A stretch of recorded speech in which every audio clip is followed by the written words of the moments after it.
Dogma suci. Kenyataannya, tidak selalu mudah untuk memisahkan ketetapan etis dari pernyataan faktual.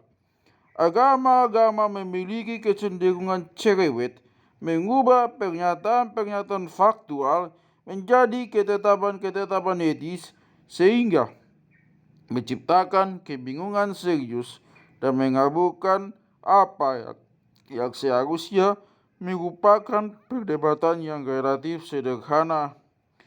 Pernyataan faktual Tuhan merilis Bibel terlalu sering bermutasi menjadi ajaran etis. Kalian harus percaya bahwa Tuhan yang menulis Bibel. Mempercayai begitu saja pernyataan faktual ini menjadi sebuah kebajikan, sedangkan melakukannya menjadi dosa yang mengerikan. Demikian pula, ketetapan-ketetapan etis sering menyembunyikan di dalamnya pernyataan-pernyataan faktual, sehingga para penganutnya tak tergugah untuk menyebutkan karena mereka pikir sudah terbukti tanpa keraguan. Ketetapan etis kehidupan manusia itu sakral yang tidak bisa diuji oleh sains, bisa menyelubungi pernyataan faktual. Setiap manusia memiliki jiwa abadi yang terbuka untuk perdebatan saintifik.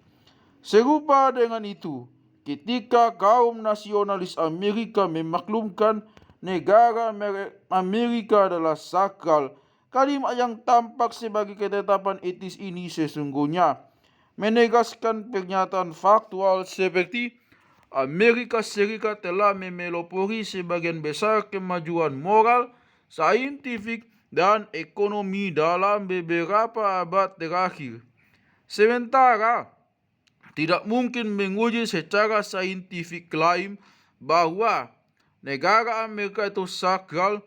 Begitu kita membongkar ketetapan ini, kita bisa menguji secara saintifik apakah Amerika Serikat memang benar-benar pelopor tiada tanding terobosan moral, saintifik, dan ekonomi.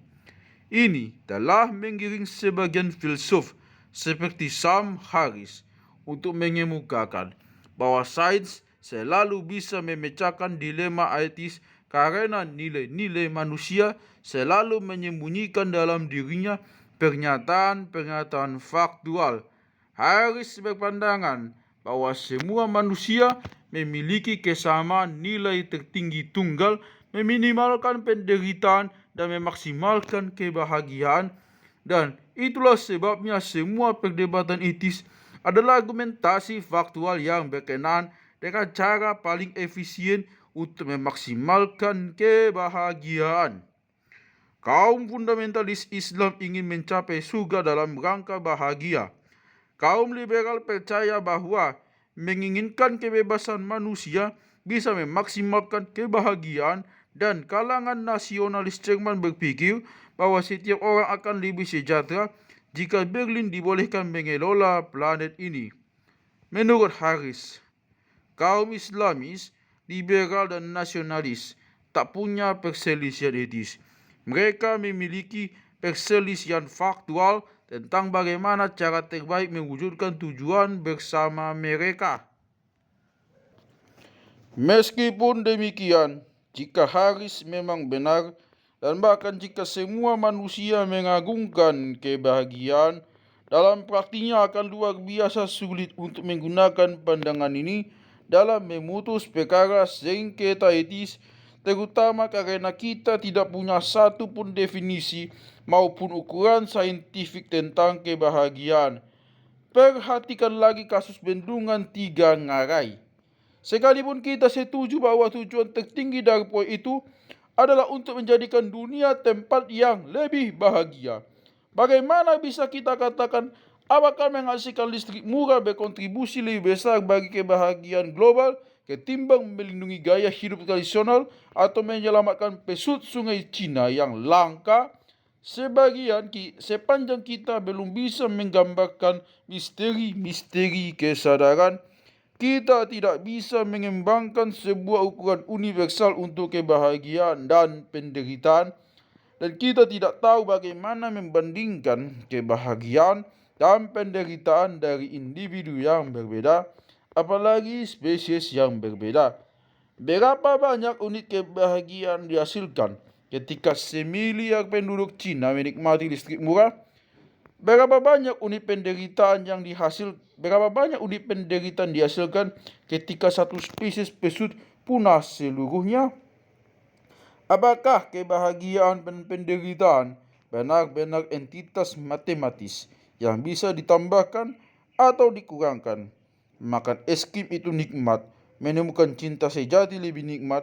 Apakah Anda berpikir bahwa jika makan es krim terus, kesenangan yang terakumulasi bisa sama dengan kegairahan cinta sejati? Dengan demikian, meskipun sains memiliki lebih banyak hal untuk berkontribusi pada perdebatan etis dari yang secara umum kita duga, ada satu garis yang tak bisa dilewatinya, apa paling tidak belum. Tanpa tangan pembimbing dari agama, tidak mungkin mempertahankan tatanan sosial berskala besar. Bahkan, universitas dan laboratorium membutuhkan dukungan agama. Agama menyediakan justifikasi etis bagi riset saintifik dan sebagai imbalannya bisa mempengaruhi agenda saintifik dan penggunaan penemuan-penemuan saintifik. Karena itu Anda tidak bisa memahami sejarah sains tanpa memperhitungkan keyakinan. Karena itu Anda tidak bisa memahami sejarah sains tanpa memperhitungkan keyakinan-keyakinan religius.